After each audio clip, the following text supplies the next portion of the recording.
Good evening, everyone. This is EmoNews. Tonight, Dominica celebrates Flag Day with motorcade and patriotic displays. Dr. Lennox Honeychurch honored at art exhibition. New executive elected for Dominica Calypso Association. Caribbean Athlete Retreat inspires wellness, resilience, and cultural connection in Dominica. And Hamas frees remaining hostages as Trump addresses Knesset.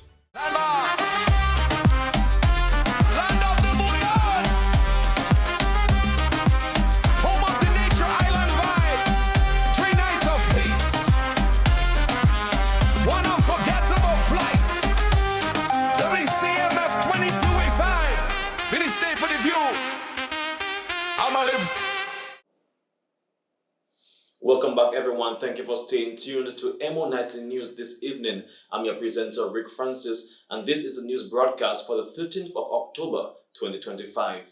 Up first in local news, a Dominican making her mark overseas. Maho native Grace Conoville Etienne has been named salutarian of a graduating class at Life University in Marietta, Georgia.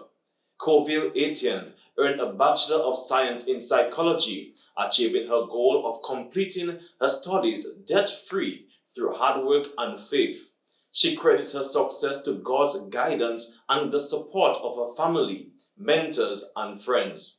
Encouraged by the words, "Just start, you will finish," Grace says her journey proves that faith and determination can overcome any challenge. Following graduation, she plans to work in the behavioral health field and hopes to pursue further studies. She also offers free mentorship to others wishing to study abroad, encouraging them to step out and boldly believe without limits. The cultural festivals wrapped up in Pebush on Sunday, following Saturday's celebrations in Grand Bay, where audiences enjoyed another dose of traditional dances such as Bele, Quadrille, Mazouk, Hilanto. Chief Cultural Officer Ulson Matthew stated that the season is going good and encourages persons to continue to support the activities during the independent season. We just completed the cultural festivals. We had different district festivals, merged some of them. We had Old Mill, Granby, Salibian, we had Peebush right now. And just want to say that it's very encouraging. The turnout is very encouraging. The youth participation is very encouraging. I want to keep telling people to come out, support the activities for the independent season. We have a lot more to come. Stay tuned. Parliamentary Representative Honorable Lakia Joseph addressed the gathering and thanked the participants for keeping the culture alive. She calls on everyone to pass our tradition on. Culture lives in our language, in the way we speak Creole with pride. It lives in the food we cook, in the songs we sing, and in the stories we tell our children. As a parliamentary representative, I am proud to continue supporting our cultural groups, our youth, and our schools in keeping that flame alive. But I also call on every parent, every teacher, every elder to pass on what you know to your children. Teach our young ones to dance ballet, to play the drum, to wear the national wear with pride. Because when we pass on our traditions, we pass on ourselves. Our independence theme this year, 47 years of progress and purpose, is a reminder that culture is not just about celebration. It's about connection. It's about knowing who we are so we can stand strong in changing the world. Progress means modernizing, but never at the expense of our roots. Purpose means celebrating the past while preparing the next generation to take that culture even further. Pebush has always been a proud leader in culture, and we even call it the cultural capital of Dominica. And I have no doubt that we will continue to be the cultural heartbeat of the North.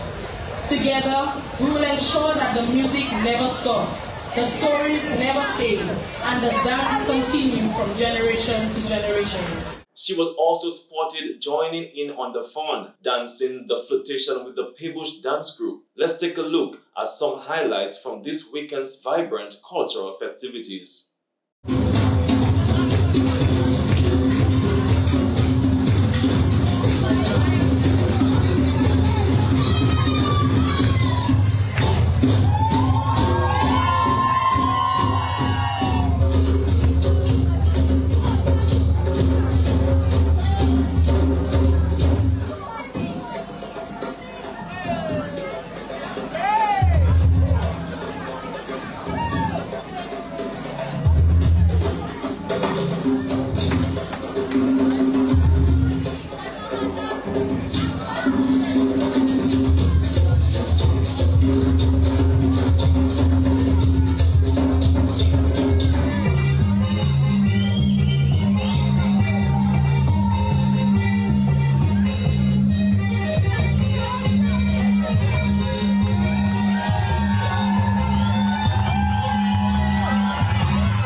The Dominica Association of Persons with Disabilities, DAPD, has announced that Ms. Judy Sango and Mr. Loic Charles will represent Dominica at a regional disability equality training in Barbados from October 13th to 17th, 2025.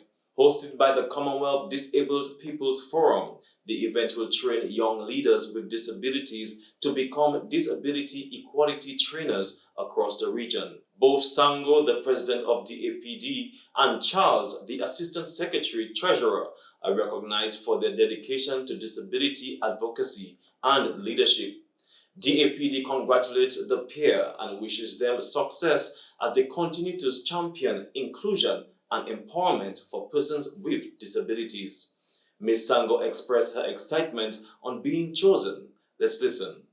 I am truly honored and excited to have been selected along with Mr. Loic Charles to represent Dominica at the Regional Training for Trainers event hosted by the Commonwealth Disabled People's Forum in Barbados this week.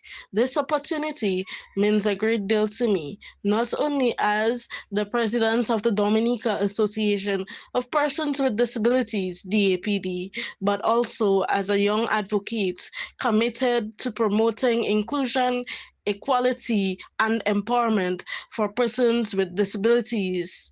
I look forward to learning, sharing my experiences, and building stronger connections with other advocates across the Commonwealth.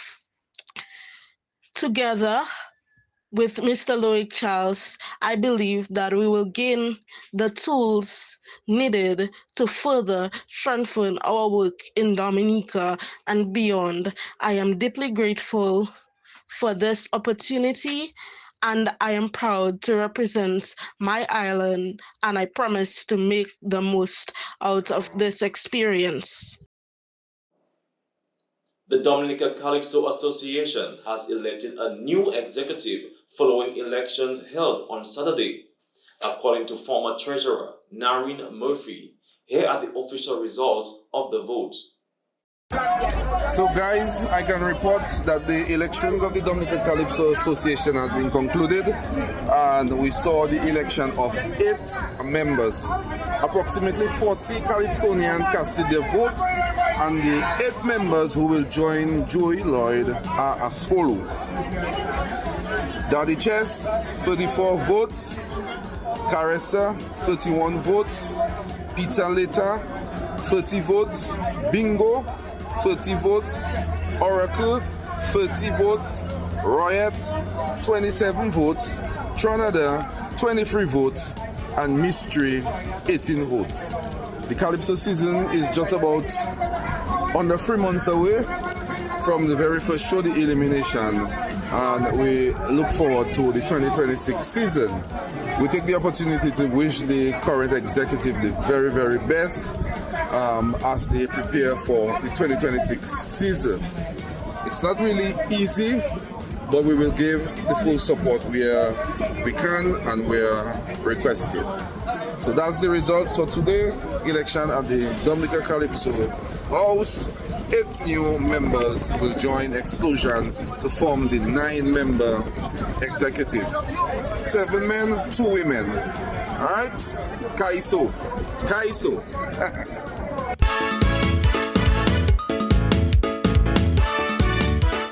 The newly elected team will now lead the association as preparations begin for the upcoming Calypso season.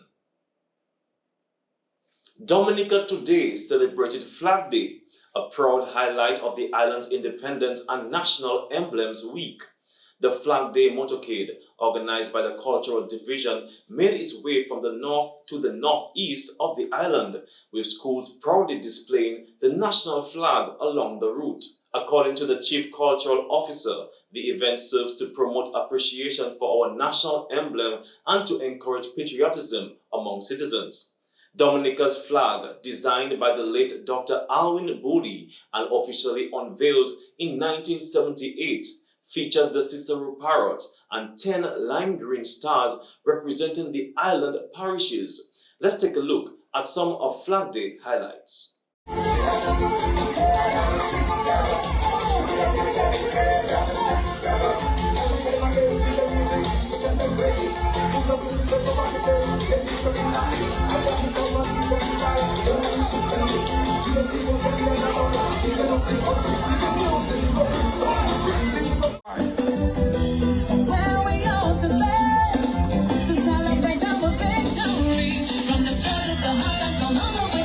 Let me see you. Wave. Flip your flag.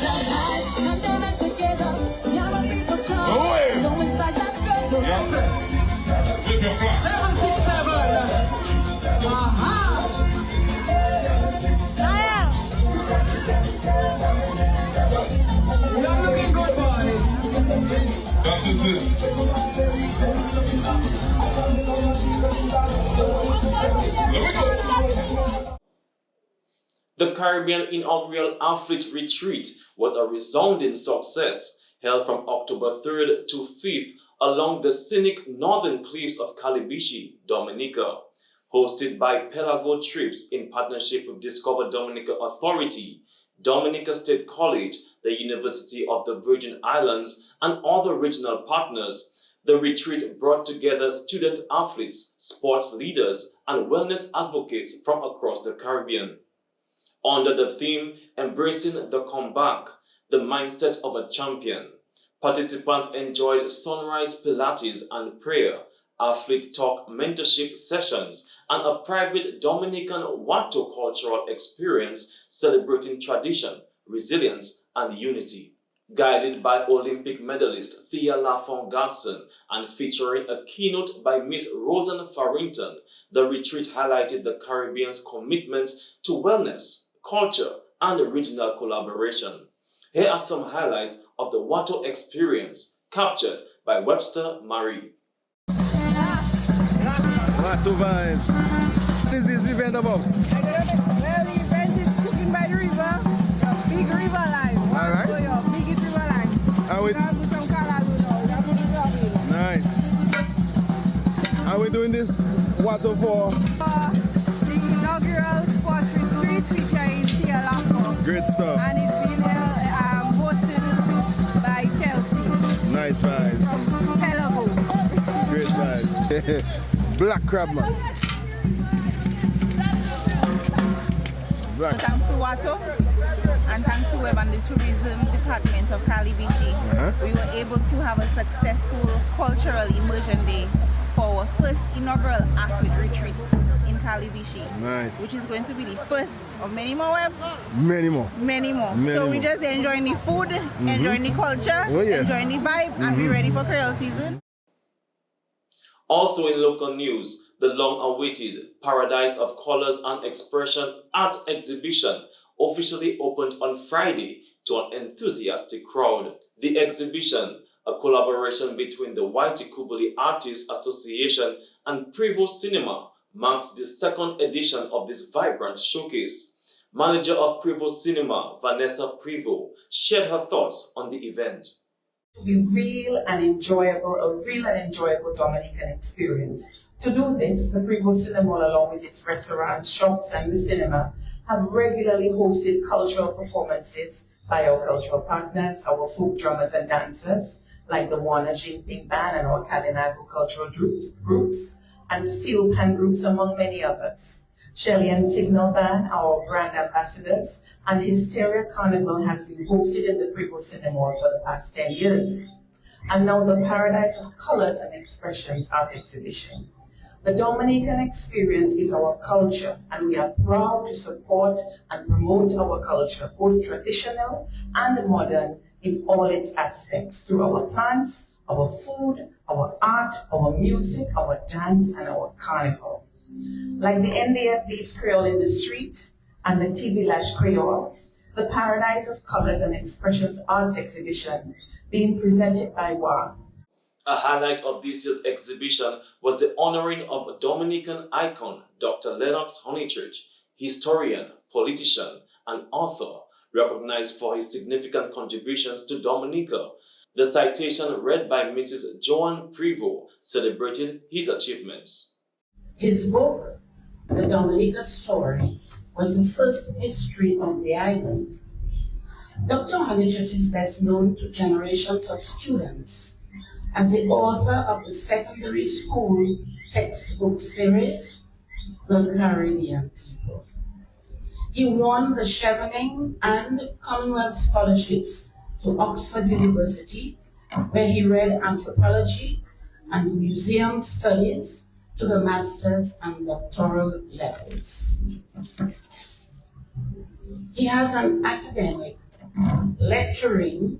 He has worked as an academic, lecturing as an honorary research fellow at the University of the West Indies, as an archaeologist and a museum designer. Items of entertainment were provided by upcoming artist Avatar Omish and the poet Michelle Lorraine Lewis. EmoNews congratulates Dr. Honeychurch on this well-deserved recognition. This exhibition is open daily from 11 a.m. to 6 p.m. except Sundays and runs until November 14th. And lastly, in local news tonight, Prime Minister Roosevelt Skerrit met with His Excellency Un Mane, Prime Minister of Cambodia, during a working visit in Phnom Penh. The leaders discussed strengthening ties between Dominica and Cambodia, focusing on trade, economic development, agriculture, tourism, and people-to-people exchanges. Prime Minister Skerrit emphasized Dominica's commitment to expanding its global partnerships and advancing the development of the nation and its people. And kicking things off with regional news, in St. Lucia, Prime Minister Philippe J. Pierre says his government's commitment to citizen safety is producing results, with a 16% drop in overall crime reported so far this year. Significant decreases include burglaries down 40%, robberies down 29%, and murders slightly down from 58% to 57%. The government is investing heavily in law enforcement, including new police stations, equipment, and technology. The newly completed 35 million Northern Divisional Headquarters will be one of the most advanced in the region. St. Lucia is also strengthening security ties with France through the 9th Joint Security Commission, targeting drug and arms trafficking, maritime security, and customs enforcement. Ballistic vests for officers are being rolled out, and new tech, including AI tools, is being introduced to support modern policing. Prime Minister Pierre says these efforts are part of a broader strategy to strengthen law and order and restore public trust in national security. And now moving down to Guyana, President Dr. Irfin Ali has announced the upcoming launch of 4 new government apps aimed at making public services more efficient, transparent, and accountable. Speaking at the opening of the Soma Hotel on Saturday, President Ali said the apps set to roll out in about 6 weeks and will make it easier for citizens and businesses to access government services and conduct transactions online. The initiative is part of a broader national digitization drive, which includes investments in AI, digital infrastructure, and ICT integration across government agencies. The goal is to have most public services fully digitized by mid-2026. President Ali emphasized that technology will also help monitor performance and ensure greater accountability within government operations. With cancer, they go in and you have to send that result to come back 4 months. We have brought it down because of digitization to 3 days. Your beautiful country has done this. That is what we are doing. We have brought it down to 3 days. In another 6 weeks, we'll be meeting with the private sector and launching 4 government apps that is going to allow you to conduct government business in a transparent, productive, and efficient manner, whilst the system is built to ensure those tasked with giving the service will have a level of accountability that is digitally tracked. So it is not only about us asking the private sector to make these investments. It is also about us in government holding ourselves accountable with the use of this technology. And now for international news, tensions are once again rising between the US and China.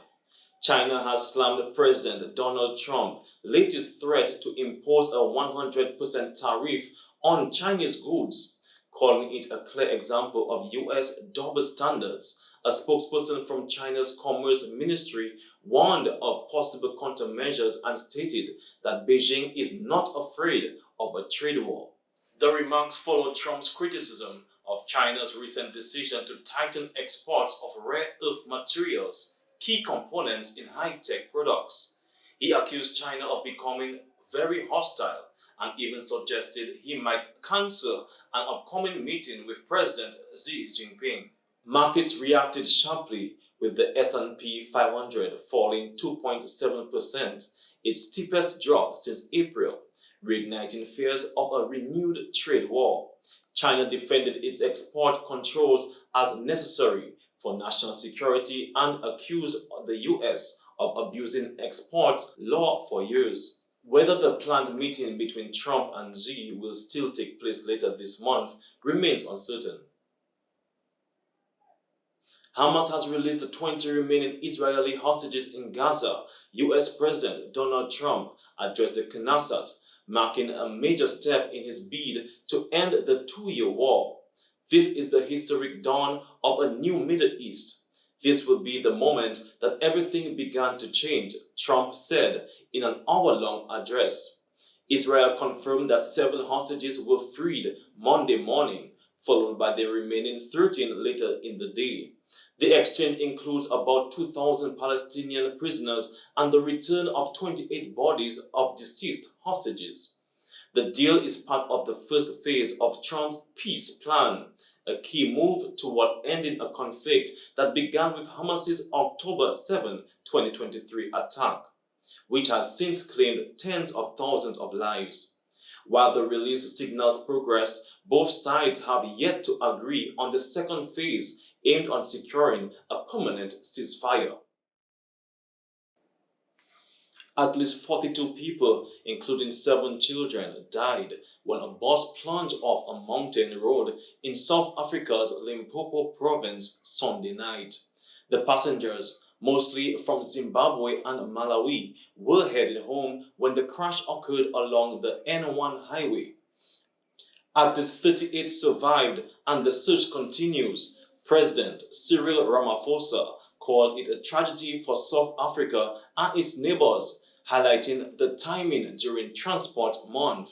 The cause is under investigation. And that's all for international news this evening. Stay tuned for the sports segment after the short message. Something big is coming to Dominica. A game for the people, by the people.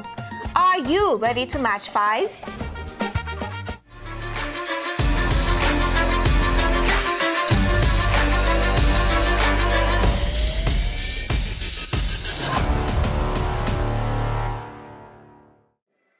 Welcome to the sports segment.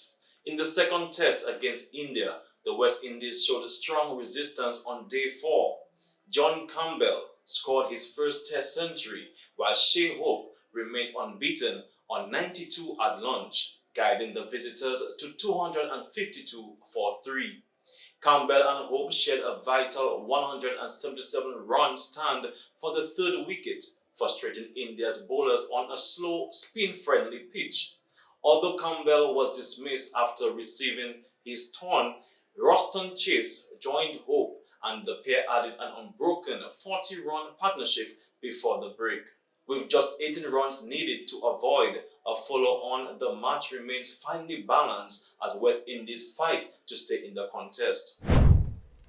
And on the football scene, quarter-final action, Calypso FC are also moving on after a strong win over Tarish United. They'll now take on a group leaders St. Joseph FC in what's shaping up to be a high-stakes clash. In the third quarter final, Dubla FC sent DS home with a 9-2 defeat. Ode Laville and Travis Joseph both scoring 3 goals each, with support from Corbin Hall and Shikel St. Mary to secure the victory. And it was a storybook finish at the ATP Shanghai Masters as cousins and former college teammates Valentine Vaterot and Arthur Rinderneck faced off in an emotional final. Vaterot, who had just one ATP win before the event, stunned the field with 9 victories to claim his first tour-level title, becoming Monaco's first ever ATP champion. And over to Wuhan, Coco Gauff added another highlight to her season, capturing the WTA 1000 title and reaffirming her place among the sport's elite. And that's all for sports this evening. Stay tuned for the weather report from the Dominica Meteorological Service after this break. People come well just for the cultural gala, yes. Time to show our cultural heritage as we face one another era of culture, yes. We could demonstrate our bouillabaisse. Dress up in our brilliant, dress up in our cassette. Telling Kotokoitori, people say, oh gosh, who are we? When we say Timbasek, that means we give full respect to our culture heritage, regardless of color, creed, or age. Ha! Boy. Hey, night. Epa! Look at Batabula to Boma. Look at Wule Tabula to Boma. Bakite Misikla Champagne. Look at Batabula to Boma.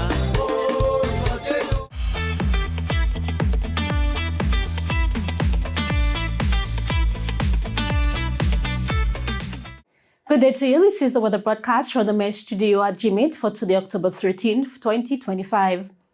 We start off by taking a look at the tropics, and in the central tropical Atlantic, we find Tropical Storm Lorenzo.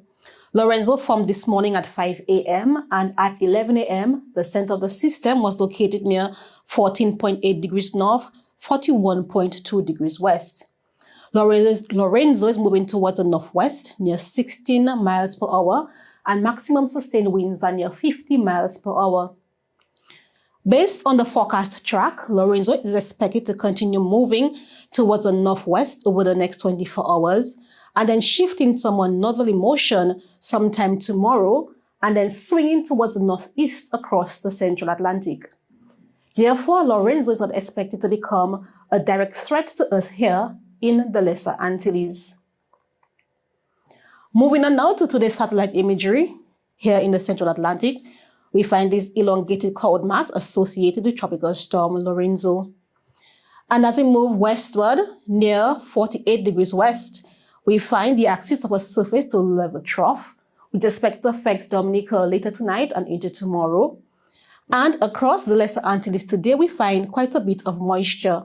However, across the northern half of the Lesser Antilles, including Dominica, the clouds are more shallow. It's more shallow moisture associated with a ridge pattern. However, south across the Windward Islands, a surface trough is resulting in more enhanced clouds across this area. And as we zoom in a little closer to home, we find that our skies today were partly cloudy to cloudy with breaks of sunshine in between across different parts of the island. And as our radar imagery indicated, just a few light showers have been observed across the island during the course of the day so far. Slight dust haze is also being observed mainly along the west coast and at the Canefield Airport, and we do expect those dust concentrations to continue to decrease during the overnight period. Therefore, the weather for tonight is expected to be partly cloudy to cloudy with some scattered showers. Temperatures are expected to be down to 24 degrees Celsius in our coastal communities and 21 degrees Celsius in the interior. And over the next 3 days, tomorrow Tuesday, the surface to low-level trough will be affecting the island, and this will maintain partly cloudy to cloudy skies with some scattered showers. On Wednesday, we are expecting to see a shift in our winds from more easterly to southerly, and this is expected to transport some equatorial moisture northwards across the Lesser Antilles. This will maintain partly cloudy to cloudy skies with some scattered showers on Wednesday. By Thursday, an increase in moisture and instability is expected as a mid to upper level trough affects the island, resulting in mostly cloudy skies with scattered showers and possible thunderstorm activity. Temperatures are expected to remain warm over the next 3 days, picking up to about 33 degrees Celsius during the daytime and down to about 24 degrees Celsius at night. Occasionally breezy and gusty conditions are expected on Thursday as the instability increases across the area.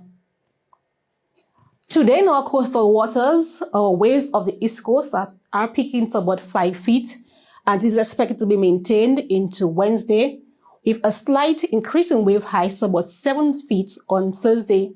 So small craft operators and sea bathers do exercise some caution on Thursday. The sun will rise tomorrow at 5:57 a.m. and will set at 5:45 p.m. The first high tide tomorrow will be at 12:07 p.m. and the first low tide at 5:22 a.m. To remember, for updated information, you can join us in our WhatsApp channel. You can gain access by scanning this QR code or visit our Facebook or Instagram platforms at Dominica Met or our website at weather.gov.dm. Do continue to stay informed and to be prepared. Thank you for joining us today. Until next time. And this brings us to the end of tonight's news broadcast for the 13th of October 2025. I'm your presenter, Rick Francis, and on behalf of the entire newscast, we say thank you for viewing. This has been EmoNews, every moment online. Good night.